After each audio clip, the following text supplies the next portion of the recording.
Have you ever wondered how an actor goes from unknown to appearing in one of the biggest shows of all time? Well, it starts with auditions, thousands of them, and then the casting directors and directors have to narrow them down into the one person that they decide is perfect for their version of the role, which usually means there has to be something very special about that audition. And that's exactly what happened to Logan Riley Bruner and myself when we were both cast as recurring guest stars in Stranger Things Season 4 as number 2 and Fred Benson. And with the release of the final season just around the corner, we thought it would be fun to take a little trip down memory lane and look at why the auditions we crafted were good enough to get us on one of the biggest shows of all time, and break down what exactly made them stand out. We're going to look at 4 audition scenes total, including one Fred scene that was ultimately cut in the final product. We're gonna start with scene 1, the signature bully beatdown scene. I will also let y'all know exactly what the Duffer Brothers told me about this scene specifically on set and why they chose me for the role. You shouldn't be wandering the halls. It's against the rules. You shamed me today. I'm sorry. I wasn't trying to hurt you. You're weak and pathetic. I was holding back. And then you do that before everyone? Before our teacher? I ended up recording this audition for 4 hours straight until finally getting the take that I wanted, because I realized I'm doing too much. The reason some of these directors like Martin Scorsese, like David Lynch, will do scenes over and over and over again is because once you get past 4, it's like, okay, we have to do enough takes that this actor is going to get so exhausted that their brain turns off. That's what gives us that really wonderful performance, is the exhaustion. It's the like, I'm wiped and I can't think anymore. I can't try and will myself to the performance that I want. I've just got to trust that I'm going to get there. And that is actually what the Duffer Brothers told me. They told me, yeah, we just loved your audition because everyone just tried to do so much with it. You were the only one that captured the sociopathic energy that we were looking for.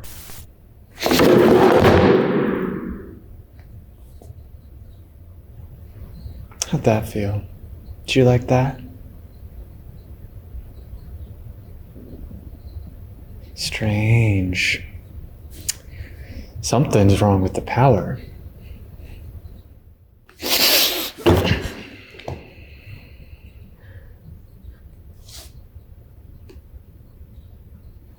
Tell the teacher that we did this. We will kill you.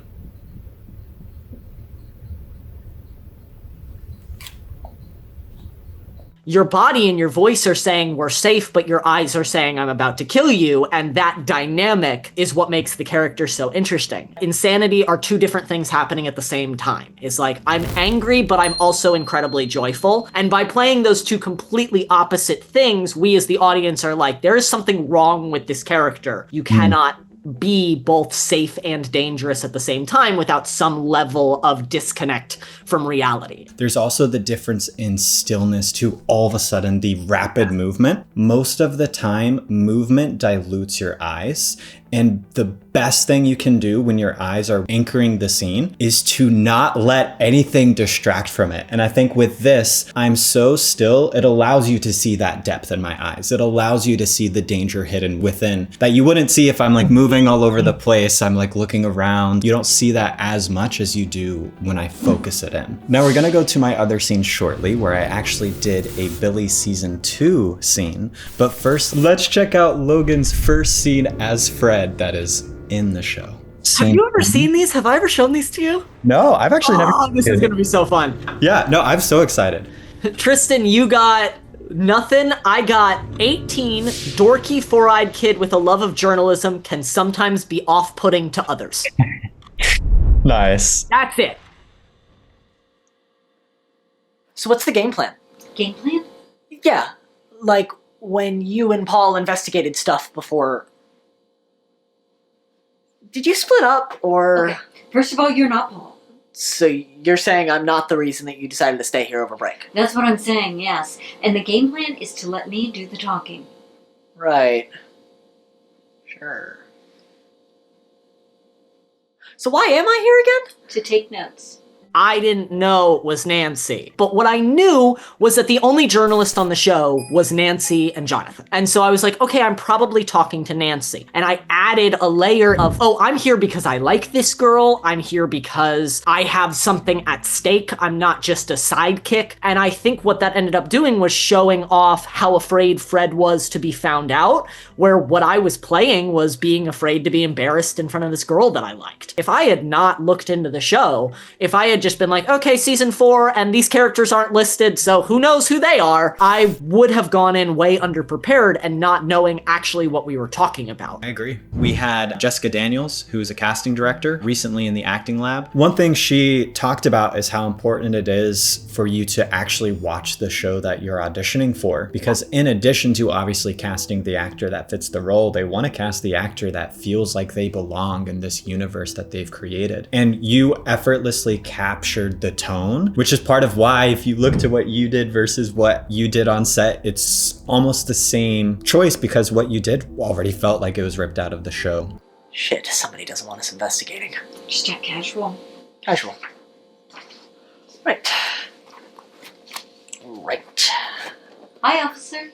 You can't get through here. We've got a crime scene. Yeah, I'm actually here to see Kate Gwynn, a friend. She lives in there. We're restricting access to residents only. I love that your hair isn't perfect. That adds to how real and true to life this feels. And it adds to kind of the messiness of what the scene will ultimately become. I stepped in with like, okay, I want to look the part. I want to show them what this character is going to look like and how am I going to fit into this world. That pair of glasses was fully real. It was the strongest prescription I could find so that my eyes would really get bigger. I had also seen Doc Ray Montgomery's tape, where he did a bunch of weird stuff for his tape, and I was like, great, this casting director has already given permission to be weird and to go far. And so if I wear glasses and really try and take on the world of this show, it's not going to be seen as overdoing it, where it might be seen that way by some casting directors.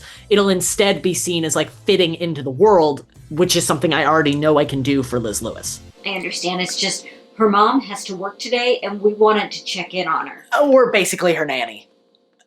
Nannies. Hey, don't I know you? I don't think so. Yeah. Yeah, I do know you. You're Fred Williams. You killed that kid last year. What? That's that ugly scar on your face? It's from that car crash, isn't it? You never joked the joke. You trusted the script to be funny. It really felt like two completely different tones in a really beautiful way, where you captured the kind of whimsical 80s comedy that felt like it was ripped out of a 80s teen comedy, and then you captured the darker, more sinister energy towards the end. It was an accident. An accident? That's why you ran all the way home instead of calling us, huh? You're a murderer is what you are. Everyone thinks so. I should arrest you right now. Go right there. What? I said you're right, kid. You're looking a little peaked. Yeah. Yeah. Fine. He's just on edge. We all are. I really love how you played with movement, where it was almost like as this demon took over the officer's face, we saw you literally become petrified, as though you couldn't move. And seeing kind of you be a little bit more free roaming in the beginning, which I think captures the boyishness of Fred in a really great way, to then the stillness that you have when you're being confronted with what you did, I think really allows both to highlight themselves. You incorporated everything. You changed your demeanor, your disposition, the attitude, you changed how you talked to Nancy. Like everything changed, and you did a phenomenal job of letting that trigger like completely alter the course of the scene. I'll let you check in with your friend, but be fast. Of course, officer. Thank you. What was that? I said act casual. Yeah. Sorry.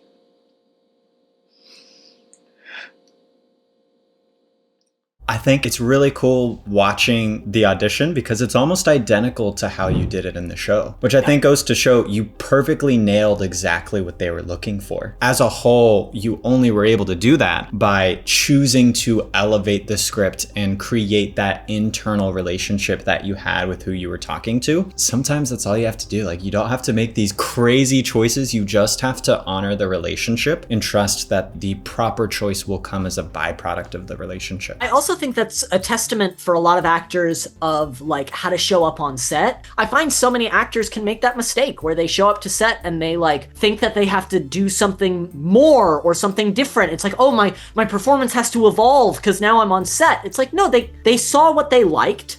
They cast you. That's what they want. They want to see that again. And so being able to trust the choices that you made and the work that you did is so important. I find that theater is the realm of rehearsal. You bring in a semi-formed character to the audition and we're going to workshop this for the next 2 months. Film, it's like you bring in finished product. This is what you will get if you cast me, and being able to do that again when you show up to set is so important. I love that. And anyone watching that has not yet seen All You Need Is Blood, it just came out. Was it Tubi? You can watch it for free on Tubi or on Amazon Prime. It's finally available. You don't have to rent it anymore. Watch it for Halloween. It's great. Before we now go to Logan's second Fred scene, which is actually not in the final product, so we got an exclusive for y'all today. We're gonna check out my second scene, which was actually a Billy scene from season 2.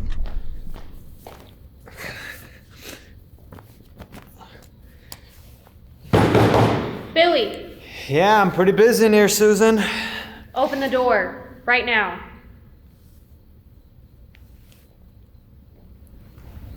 What's wrong? Why don't you tell us? I really don't know. We can't find Maxine, and her window's open.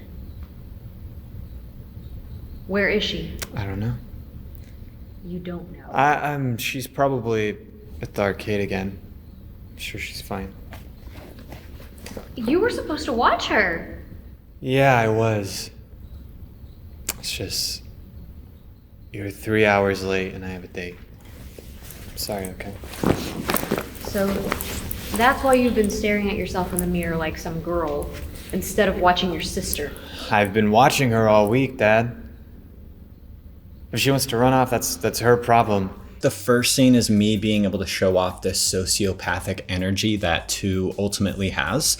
But when you actually watch the full out show and you see the electrocution scene, it's not like he's full sociopath devoid of any feeling. There is a layer of lost, innocent kid that grew up in a fucked up environment. It is kind of on you as the actor whenever you're playing the bad guy to have empathy for them. Because if you don't have empathy for them, you end up playing a caricature of a bad guy. And it's a lot harder to hate because you see the actor, not necessarily the bad guy. And I have to fall in love with him to allow you, the audience, to hate him. And same thing with you, Logan, where them giving you the off-putting line in the character description. And I bet some actors went way too overboard with the off-putting line, where they made, oh, this one word that was at the very end of the character description, they're just like, I'm gonna be as weird and awkward as possible to be as off-putting as possible. But you can't play that. As soon as you play that, it becomes a caricature of an off-putting nerd, not something that actually has depth to it. It's also for me, like, what does off-putting mean? The thing that I discovered about him was the off-putting is that he cares. He's like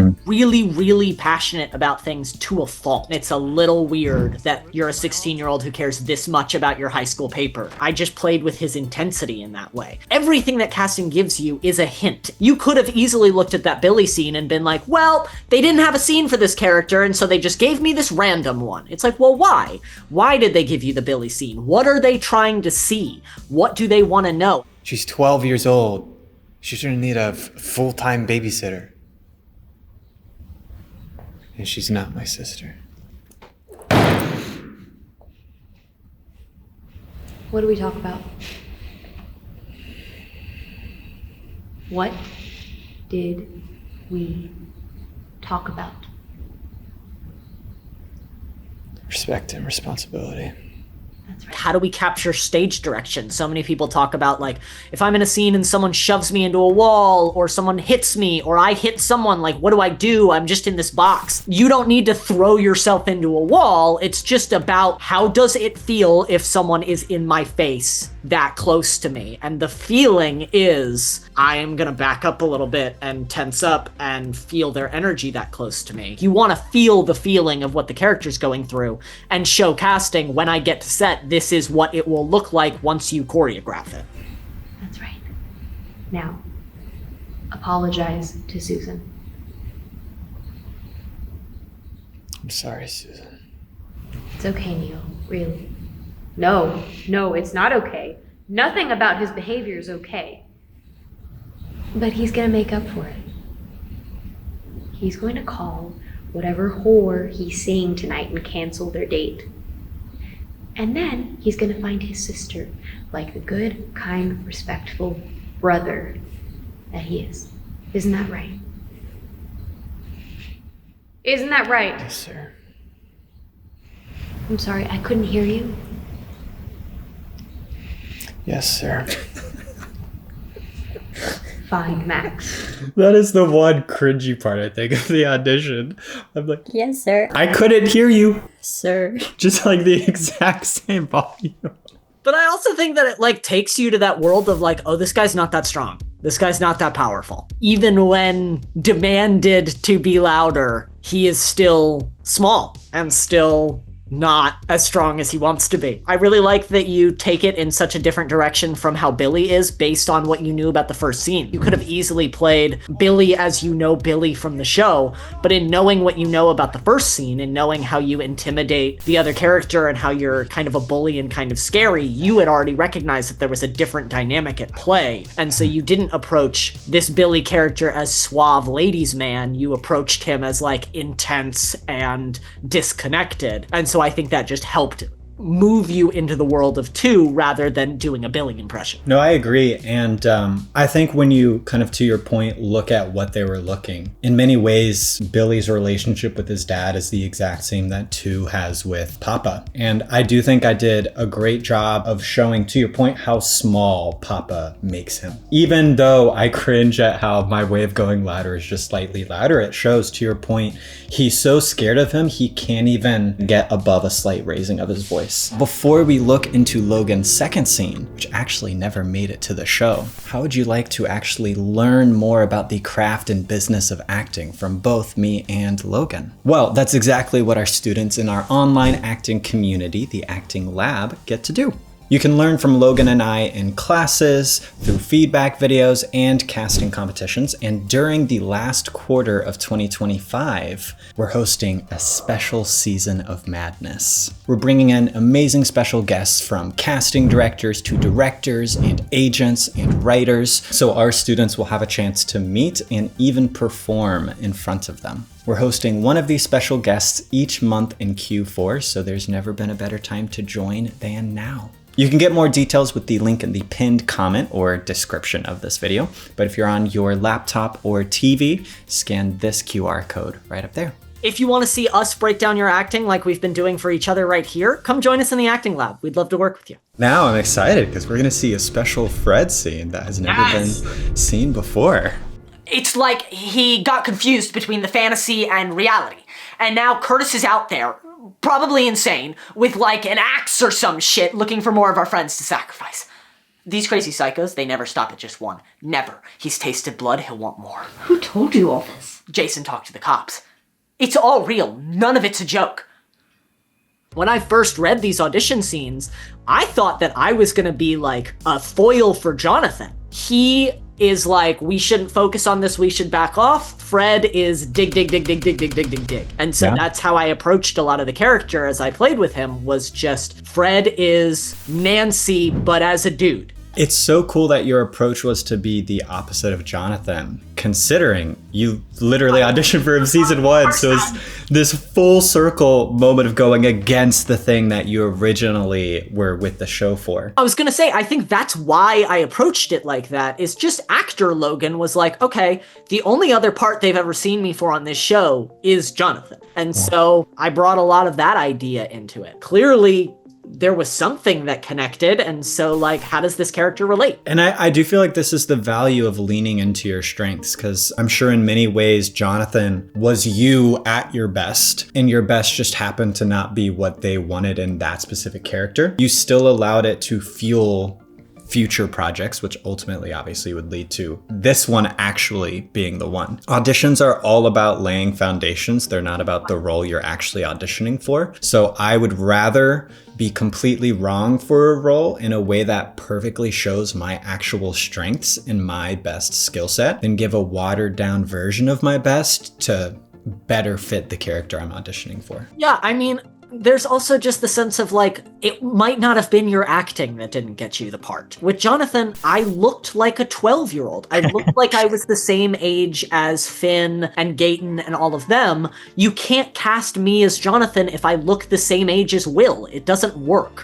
If they love you, they'll rewrite the character. It's something I've seen done on a lot of sets. It's something that I've seen done in casting. Even if you go in thinking, I don't know if this is going to be the right fit for me. Oh, the character in the script is supposed to be 40 and I'm 30. Who cares? If you've gotten called in, if they're seeing your tape, if they've accepted you for an audition, they know what you look like. It's not like they just pulled your headshot out of a hat and went, oh, well, I guess we're doing this one. Your agent or you submitted a headshot and they saw it and they said, I think this person is right for the role. So they think you're right for it. They're not just giving you a shot because they feel like being nice. That's a waste of everybody's time. They're calling you in because they think you can play it.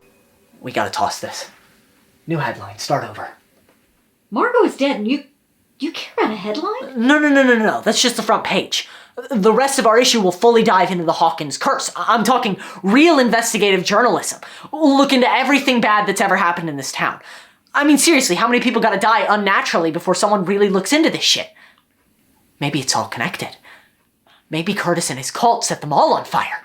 Maybe they've killed before. I mean, who knows how far back this goes? You're disgusting, you know that? Your character reminds me of a more intense version of Chloe Sullivan from Smallville. And I really like how you look at your investigation, and then when you look back, we can see the happiness that you have, almost as though you're like, yes, what I created right here is so magical. And that's when we see like this smirk come on your face. So you having this actual board, it's adding to the scene. You're letting the contents of it fuel the continuation of the scene. Yeah, all they had for me was that I had a chalkboard, and also they had listed for this first scene that I was talking to characters Margot and journalism student. And so I was like, okay, I'm probably not talking to the same person that I'm talking to in the second scene. So I was like, this feels like Fred's taken over journalism club. And what we're trying to showcase is like, when Fred is up against everyone else who's not as passionate as Nancy is. I think that was the real key for me. Disgusting. One of our peers just died and you're excited. I'm not excited. I'm searching for truth and justice. You're so full of shit, Fred. This is why you'll never make it in the real world. What's that supposed to mean? It means you don't have the stomach for real journalism. It's very difficult to start with high stakes and it not feel like you lose your wings a little bit. So I like how you started with high stakes, but then we're able to still raise them. The silence after you actually exploded on her was so beautiful because it got to really sit with the awkward tension of, oh, this is a rift. Will they recover from this? And I really love how from the jump, you immediately pull us into what's at stake. Like from the get-go, not only did you do a great job of capturing the fact that's mid-conversation, but you captured exactly what you were talking about, where you're so incredibly passionate about what you're talking about. It's impossible for us to not want to know more. Where I am watching this thinking, oh my God, what are you obsessed about? Holy shit. You leave us wanting to see more instead of wanting to see less. Nancy in the show is shown as being way too invested in everything that's going on. It's why she gets in trouble in season 3. Nancy isn't letting things go because she knows something's happening. Fred isn't letting something go, and he is fully unaware of everything that's really going on. He thinks this is a cult murder. He thinks that the Starcourt Mall got burned down by cultists. He thinks that like everything can be explained rationally. And so to have someone like that really digging into a supernatural world just gets everyone on the edge of this kid's gonna get in trouble. And he ends up getting into a lot of it. Now, if you got value from this video and you would like both Logan and I to help you with your own audition tapes exactly like we did in this video, you'll want to click that link in either the description or the pinned comment, or scan that QR code in the corner if you are on laptop or television. Come join us in the lab. Outside of acting, there's truly nothing that gives Tristan and I more joy than being able to help other actors unleash their potential and get to that next level. So we'd love to have you there and we'd love to work with you. Remember to watch Stranger Things 5 in November. And if you would like to check out an audition I didn't book, but is equally as important to learn from, then check out this video right up here.